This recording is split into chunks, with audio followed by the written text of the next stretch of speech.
welcome to another episode of the FM Channel podcast. I'm Claudio, I'm your host. I'm one of the co-owners of Alex Young Recruitment. And today I am joined by East Midlands' finest, Brij Thankey. Brij, thanks for coming on the show. Thanks for agreeing. Thanks for having me on, Claudio. Happy to be here. No worries. Cool. So just a quick intro to people who haven't listened to before. Basically, the FM Channel podcast is a podcast where I interview industry leaders from the FM sector so that we can learn how they got into the sector and share their journey in a bit to basically inspire other people in the industry, those who are maybe starting out in the sector or those who are kind of already in it. So before we kind of delve into Brij's kind of journey, Brij, can you just tell us what you do now and who you do it for briefly? Yeah, sure. So I'm Brij Thankey. I'm the CEO of Precision FM. We've been in business now for nearly 12 years, going strong. And yeah, it's a challenging yet exciting time to be in this sector right now, especially for a small business. Mm-hmm. So, we're well equipped, I think, to handle those challenges ahead. Yeah, it's good. Brilliant. So you've been with you started Precision 12 years ago, but what was your journey into the FM sector? Have you always been in the FM sector? No. I've got an interesting story, I guess. My background, my parents were Ugandan Asians. They actually got married in the UK. So they kind of didn't know each other until they came here. And then I was born here. And when I graduated from sort of college, from university, my parents kind of gave me, being Indian, they said, look, you can either be a doctor, lawyer, or an accountant, right? And I thought, well, I'll be an accountant because it sounds like the easiest one out of the three. So kind of went on that journey. I was, and I went into industry. I didn't work in a firm. I went into industry, and I'm so glad I did. I got access and worked with some amazing people. Some of the companies that I was fortunate to work with and work for, I'm ever so grateful. And there's a number of people that I could probably mention over sort of my career that have sort of that touched how I wanted to be when I was older and when I am now, I guess. I work for a gentleman in sort of the automotive industry, I guess, but providing training and development. And it was a big company, very, very successful around the time. But unfortunately, he died in a helicopter crash whilst still CEO of one of the fastest growing companies the UK's sort of seen around that time. But I learned so much working not just for him, but the people that were there, the senior team, I was elevated into positions that I guess I was still learning, it gave me such a great footing and learning of some of these people who still inspire me today. My sort of path into FM was kind of more sort of C-level, and I was a bit of a bean counter, to be honest. All those years ago. Right. Okay. So I was CFO for a group. We had various we had various arms to the business. Technology is quite diverse: technology, logistics, telecoms, and FM. And then sort of coming out of that, I suppose for me, around FM was more around, right, well, can I bring, because FM is very much outsourcing from a business model perspective, and you look at, business to business and service lines, it's very much outsourcing. It's just, some outsourcing be an hour for an engineer's time on a reactive call out through to a full blown, property and facilities service department that you can provide to your clients, but it's outsourcing. And what I wanted to do was, and what I am doing, is bringing some of those ethics, culture, mantras around service levels to precision and my customers. It's pretty cool to achieve some of that. And yet some of those things are things like share option schemes for key people, people who when some of my guys don't even know what a share option scheme really means. They will one day when they're fortunate enough to exercise some of those options.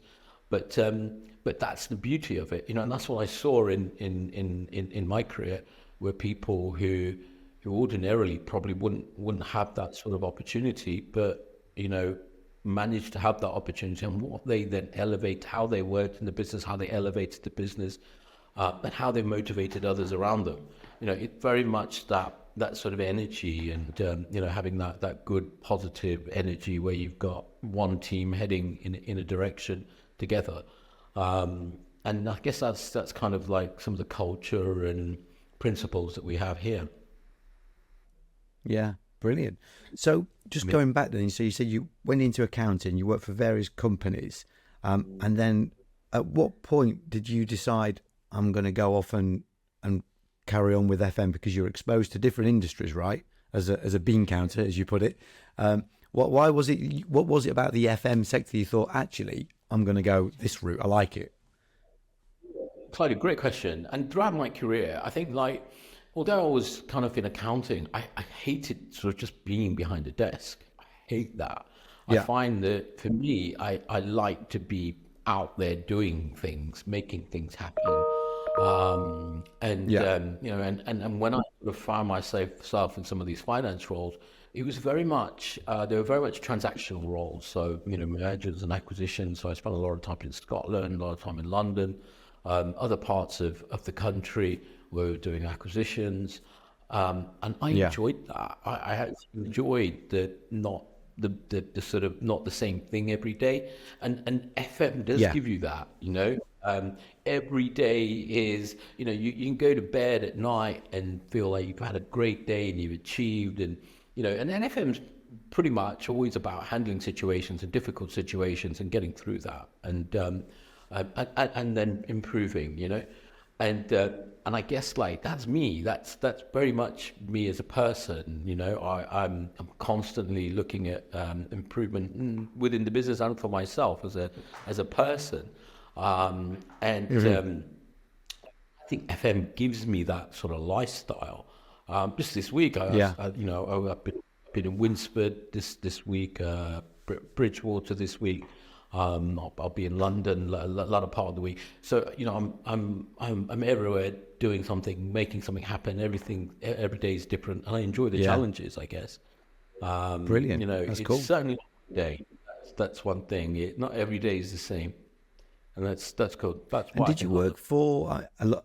Yeah, a lot of people say that about FM, that each day is different, and there's kind of Yeah. I guess it's very reactive, right? Emergencies can be anything from M&E to soft services to anything really. You're dealing with people, you're dealing with Yeah. buildings. It's I think the world is changing, and Mhm. we like to put in solutions where there aren't many reactives and emergencies. We want to put in solutions where we can minimize that, and we show that on some of the locations that we provide the FM. And but I think, like, because the world is changing, the demands on businesses from not ESG, we've got issues in the FM sector around skills in general, and you're from the recruitment sector, you'll know exactly what I'm going to say. Over the last 15, 20 years, we just haven't had the apprenticeships come through in the engineering sector, Yeah. right? Everybody wants to become an influencer and stuff in Dubai. Nobody wants to go and do a 19th edition electrical qualification anymore, right? So, that has been going on for the last 15, 20 years. So what happens is that you find, Yeah. and with Brexit, you found that actually, okay, the demand is still there in the construction sector, and that flows into the FM sector. Yet we just don't have that cohort of skilled people coming through. So you've got the baby boom issue here. And we're now finding that in supply chain. We're finding that, in a lot of areas. So for me, it's a huge challenge to how can we ensure that we continually serve our customers at the highest level with all of these challenges going on, and it comes through into our customers as well. So there's a big issue in the UK around that right now, and I think the companies that get through it will be companies who have a great future. Yeah, no, I agree. I mean, I've been recruiting within this sector since 2002, and when I first started, I didn't know about the FM sector. I was told that there was a skill shortage because of the lack of apprenticeships. I was told then that there's a skill shortage, and today I run my own recruitment company with my business partner. We recruit for engineers, we recruit for management as well, and directors.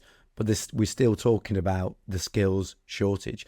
What has changed, though, we've seen over the years is that there's definitely more companies and doing more apprenticeships, not just kind of trying to bring one or two people through a year. They're trying to bring a good bunch of people through a year. And so they're definitely on the rise, which is good. But I think it's going to be a good generation or two, which is what, maybe 10, 20 years, I think. I'm not sure what a generation is classed as. Is it 20 years or 10 years? Where we'll start to see that gap shrink. But like you say, personally, I think that it's not advertised or promoted enough at the kind of the school level, because, like you say, people want to become influencers in Dubai. Everybody wants to do. Well, it's not promoted. I guess it's not sexy in comparison to what people can see. Absolutely. Yeah, absolutely. I think that's the word there. It's not attractive. It's not sexy. It doesn't have the word digital at the start of it, right? So Yeah. I'm like, okay, well, you have an option, like I did all those years ago, and and at the moment, and you know what people want, they want to have a career where there's flexibility. They want to have a career where they choose when they work, and as an employer, we can provide that, and I try to do my best with that. And if we can provide that, we find that you do get more out of the people. And there has to be that sort of fine line, I think, around that, and we're having share option schemes and things like that, all these incentives and all these sort of things, to keep people engaged and motivated and interested. And I think retention is more important than recruitment almost, especially when we're in the place that we're in right now in terms of the economy, but retain the good people.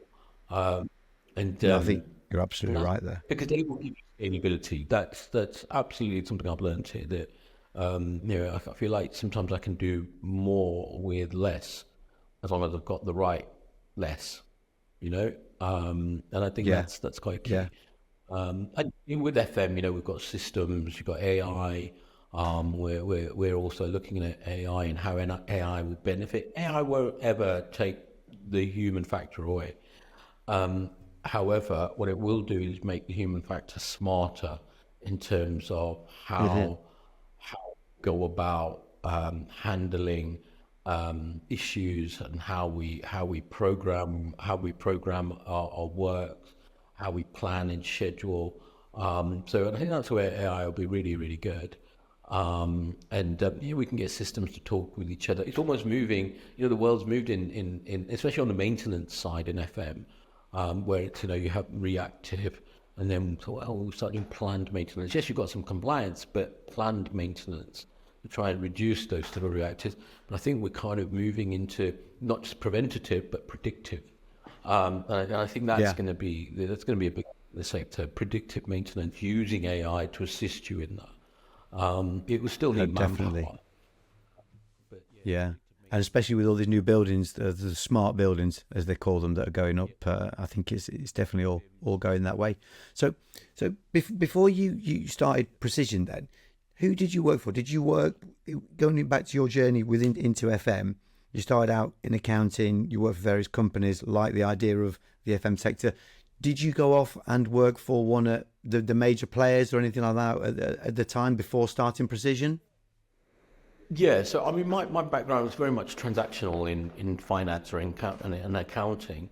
So I then moved to a family-owned FM business. It wasn't FM, it was maintenance, and very much an electrical contractor initially. Yeah.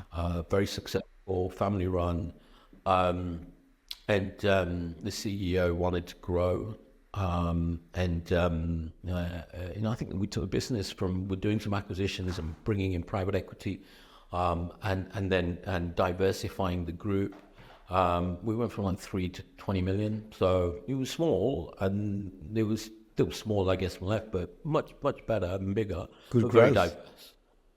Yeah, it was good growth, and it comes with pitfalls. Acquisitions and going at speed and things like that isn't easy. You've got to have the right culture.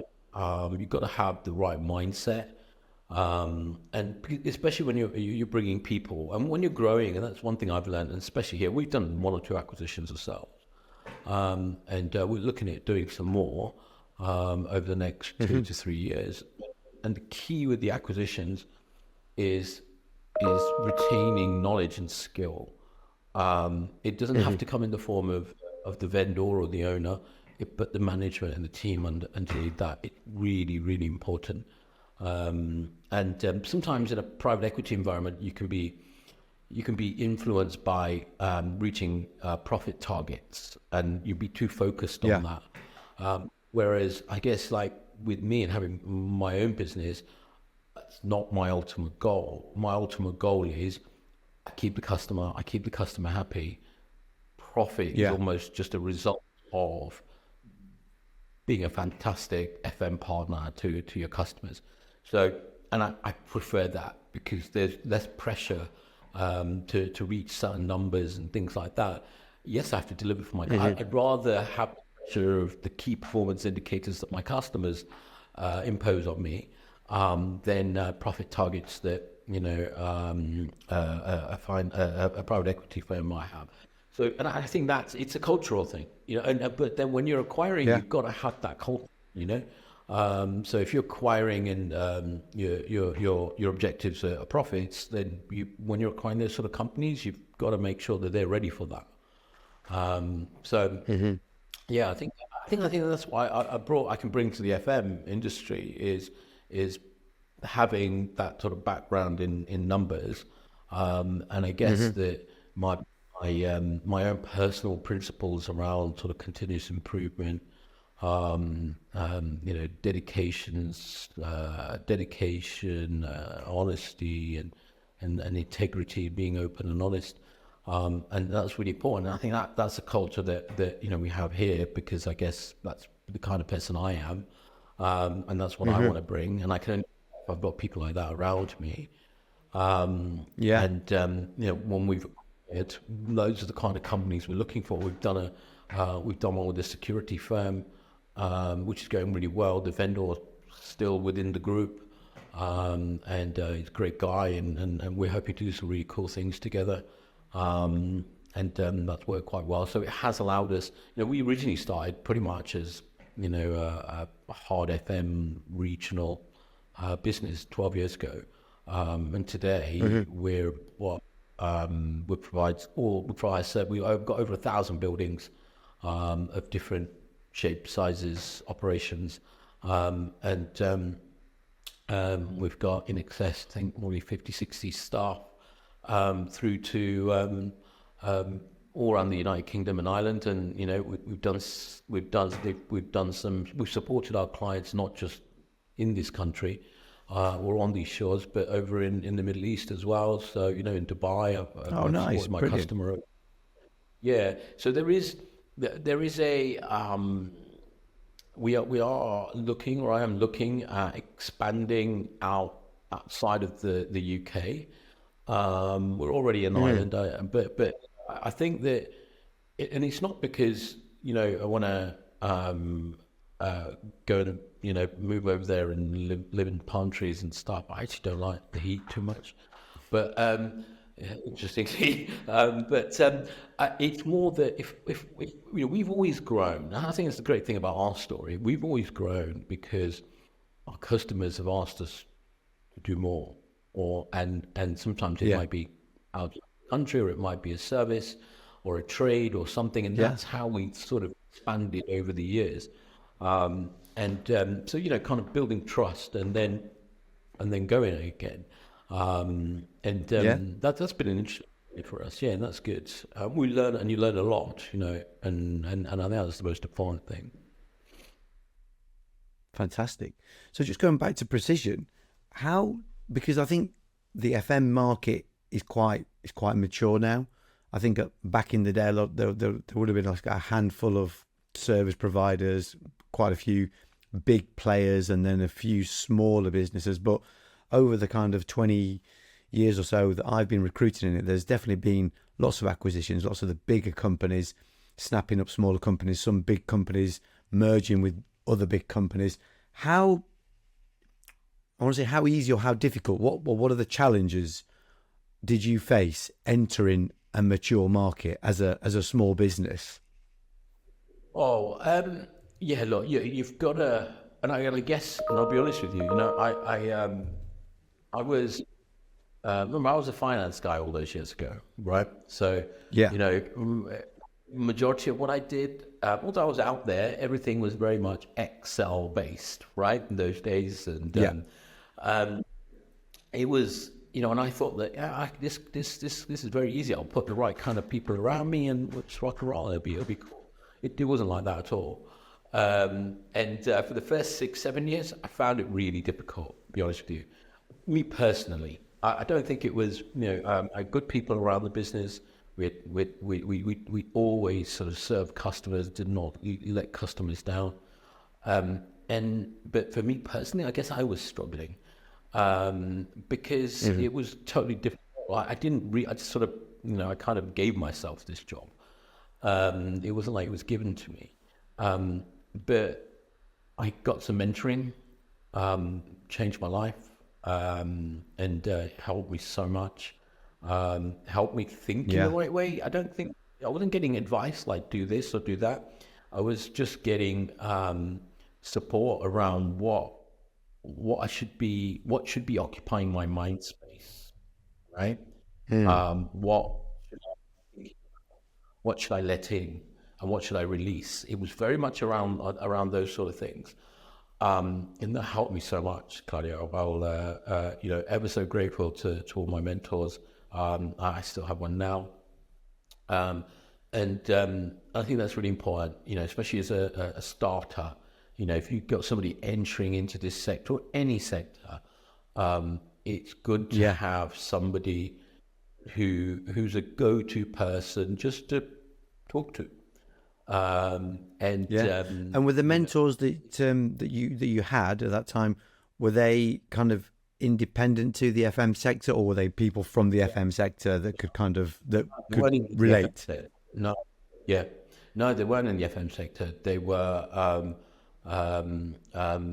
very successful people who have been on their own business journeys, and Yeah. people generally have a good idea of the sector, but they Yeah. were outsiders, and I think that was something that I kind of wanted. Technically, I'm a lot more proficient now than I was all those years ago from an FM perspective. Yeah. But I had, I still have really good technical people around me, and in precision, and as we've acquired some of those skills in. So I don't necessarily think you need that. It depends on what area you're going into. But for me, precision is about that open, honest FM partner, and that's my main focus. I've got people who can handle the day-to-day issues. I've got people who can plan and schedule. I've got people who can diagnose and provide solutions. I've got people who can support my clients when it comes to BIM models, energy efficiency, all of these things. Yeah. We've got that here. But it's all right having all of those skills, but if you don't have, I suppose, the right direction to move in as to your identity as a business, then you're going to struggle, especially against some of these big boys. And I think that's one of the things when you're entering the FM industry is have an identity, and stick to that identity.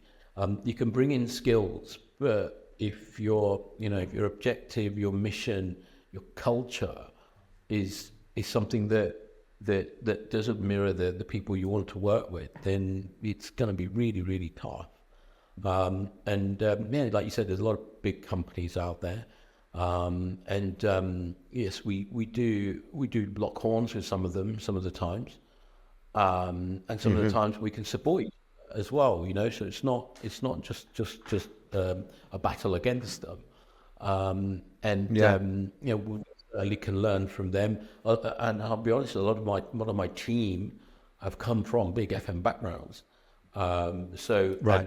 They were in a big FM company, and they found that I guess that they didn't enjoy the softer side of what I was saying, of kind of what the business stood for, or how it wanted to behave, or how it interacted with its customers, and they didn't enjoy that side. So that was the point. They're really, really good, great people, great at what they do.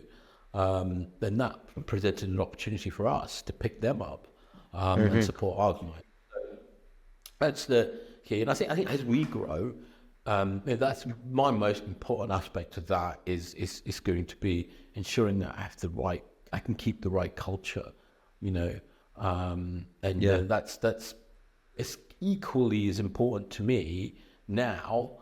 It probably wouldn't have been 15 years ago when I was an accountant, right? Because it would be all performance as an individual, as a what are you capable, how many quotes you do, how many of this done, how many have been accepted, what's your attrition, what's this, a lot of that. And I do look at that. However, when I look at my little analysis that I do, the culture one for me is non-negotiable almost.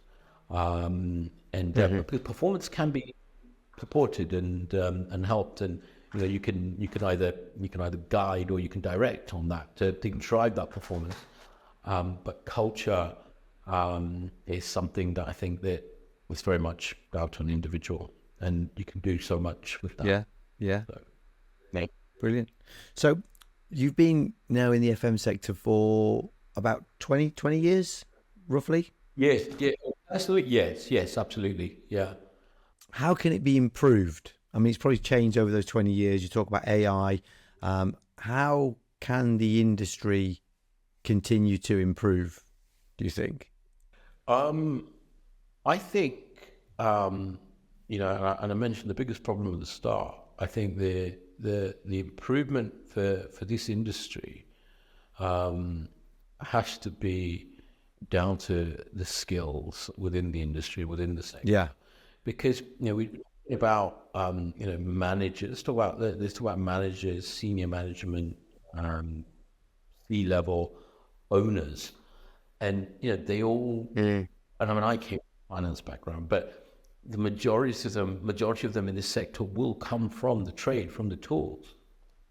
And I think that's somewhere where we really need to improve, and get people from tools through to that sort of level to then be leaders of the future. And the people need to be given opportunities. And that's we talked about apprenticeships and companies offering all these apprenticeships, but that's all well and good, but we've got to keep them in the sector, and you've got to have those opportunities for them in the sector. And I think that's something that it's definitely, that's that retention piece again, isn't it? It's kind of keep people interested, keep them in the industry, keep them working for you as well. Yeah, and it's not just about having that qualification. It's about, right, can I visualize, if it was me 30, my age, 20 years ago, 25 years ago, if it was me, I would be like, right, okay, well, I see a clear path to achieve my goals here, right, with this piece of paper in my hand. Can I?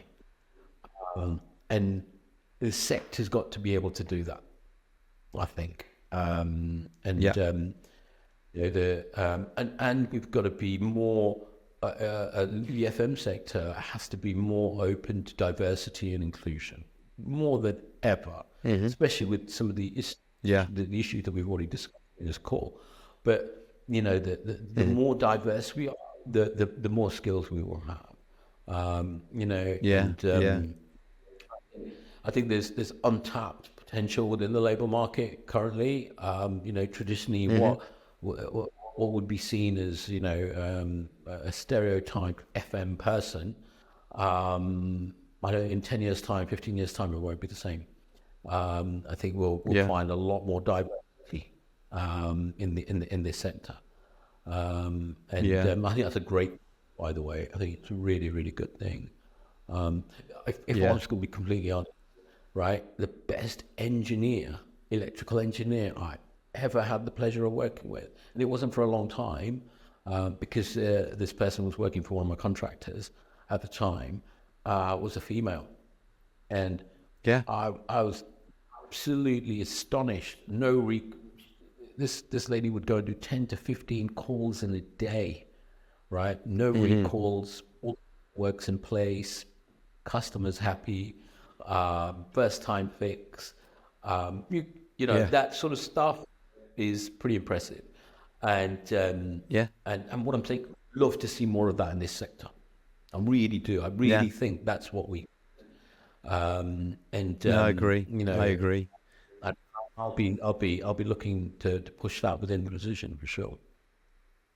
Yeah, I think with all this, it's just trying to attract people, male or female, at that school lever. I really do. I'm a big believer in kind of promote the sector as early as possible instead of trying to plug gaps here. And I think we went through a bit of a phase in the last kind of few years, because obviously diversity and inclusion is a big topic, and we would sometimes get clients call up and say, can you find me an account manager or an engineer, and have you got any women?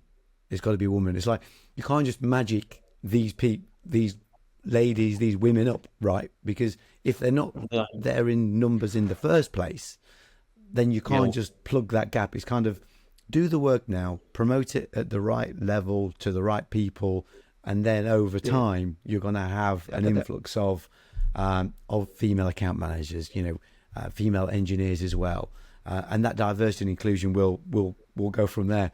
But it's there was a moment where people were actually calling, just saying, and they were just totally blatant with it. Have you got any women engineers? I was going to ask you that at the end of this call, actually, because I think that's a good thing. I think it's a good thing because it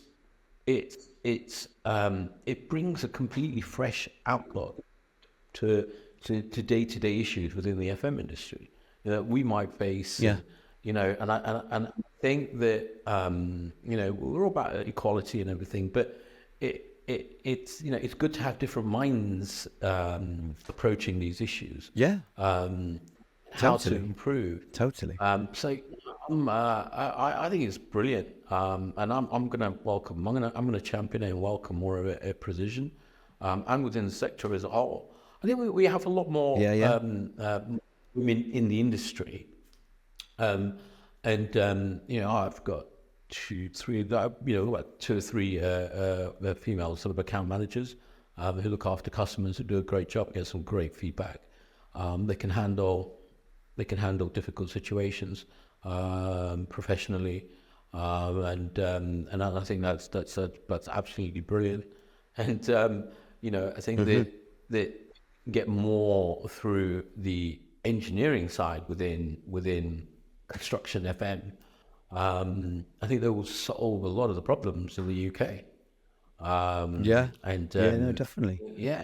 I mean, I looked the other day, right, Claudio, and I think there was about 60,000 outstanding engineering vacancies on Indeed or whatever they are. And 60,000, that's a lot. And it's loads. It doesn't look like it's getting any better. Not like it's getting any better. And that's not talking about construction sites, right? And, over the last 12 to 18 months, we've seen a lot of construction companies go under, unfortunately. So we've got a lot of construction sites which which have slowed down in terms of their completions, and it does have a knock-on effect, and that knock-on effect will make its way into the FM sector. Because, Yeah. in there you just think, I mean, if you look at it, the building goes up, see, the construction puts the building up, then the FM sector comes in to maintain, right, to ensure that you get the maximum use out of the building, and it will have that effect, when we talk about skill sets.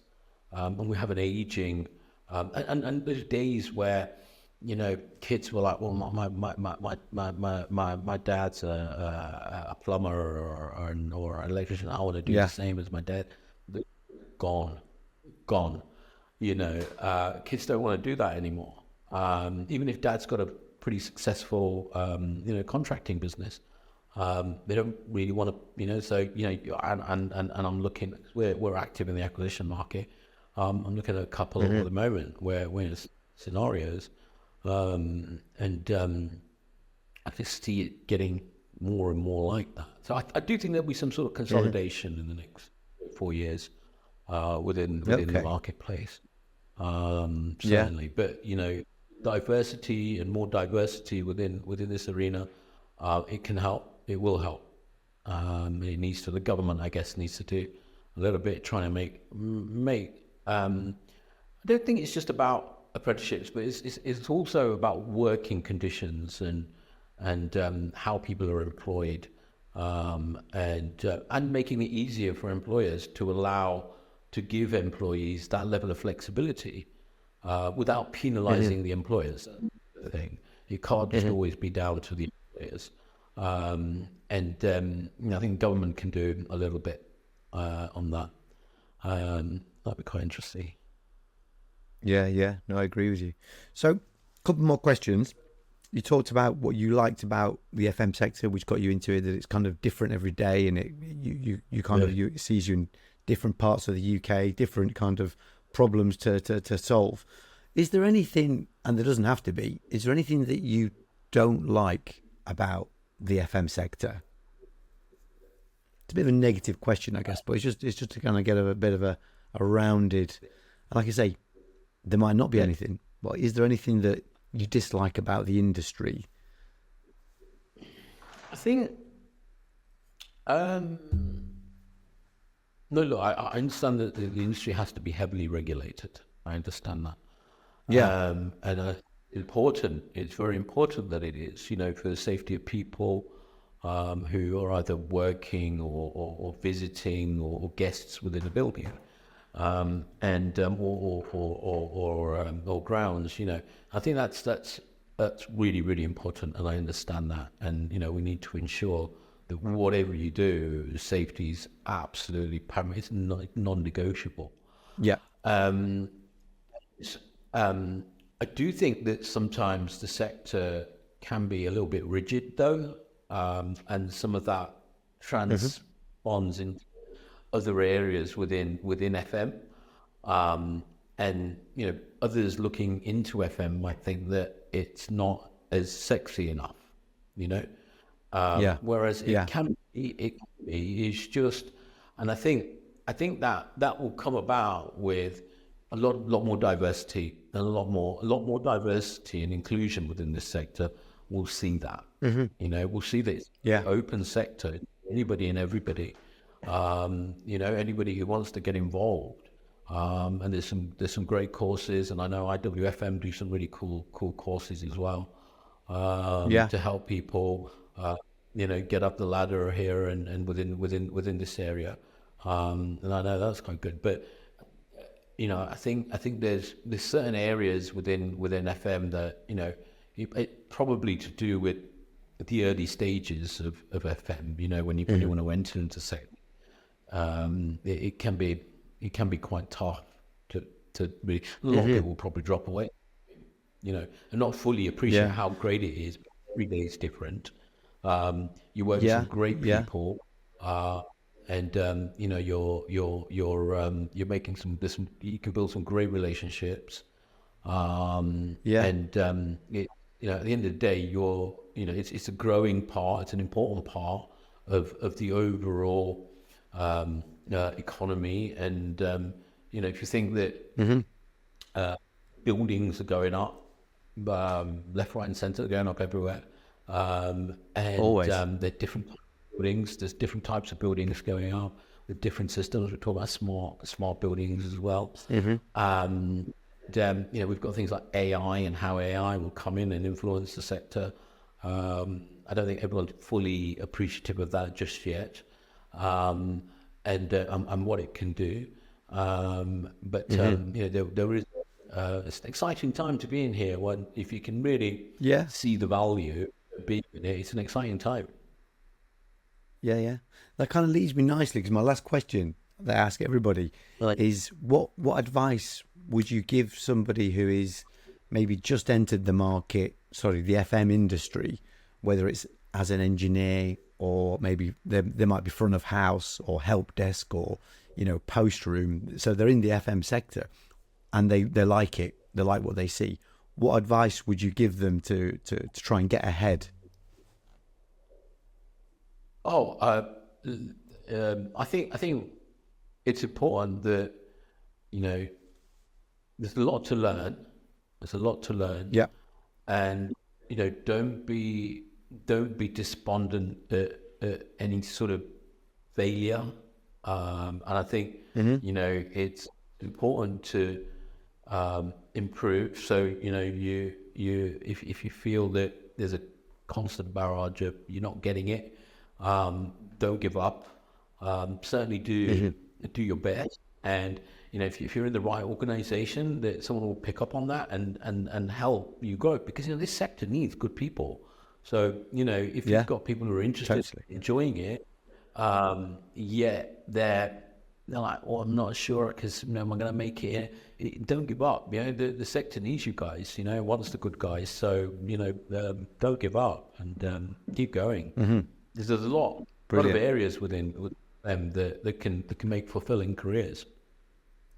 There is, absolutely, and that's kind of part of the reason that I do the podcast, is because over the years I've spoken to people from so many different backgrounds and walks of life who have actually, they may not be, they may have not gone to university, but they still have achieved so much within a sector where if you put your mind to it and you graft, and you've got the right mentors around you and you've got the right attitude, you can do really well in the sector. It's a brilliant sector to be in my opinion. 20 years since I went to, some people who know my age will be laughing at this, but 20 years ago when I was at uni, dude, I remember how I used to cook. Okay, I remember that. I remember, my spag bowls. I remember I made a great omelette sandwich, but that was it, right? I remember that. The rest of it, maybe, not so much. And I think you don't have to, don't need to, what you need to do, I think, when you're in any industry, and even in when I was in finance, it was very much around when you're actually working and you're in the sector, that's the time to really learn, really learn. Not about electrical engineers or anybody with who has to be competent to carry out anything, but even those guys are doing courses. They got to buddy up with an experienced person within that field before they can be left to them to work on their own or carry out certain tasks on their own. So it's like anything. It's important to have who you can sort of look up to, who will help your career. Excellent. Listen, Brij, it's been a pleasure talking to you, and I wish you all the best for Precision moving forward. And listen, we'll have to, the next time you're in London, we'll have to meet up for a coffee for sure. A couple of weeks, maybe. Yeah, it sounds good. All right. Thank you so much, Claudio. Brilliant. Nice one. Okay, listen, thanks for your time. We'll catch up soon.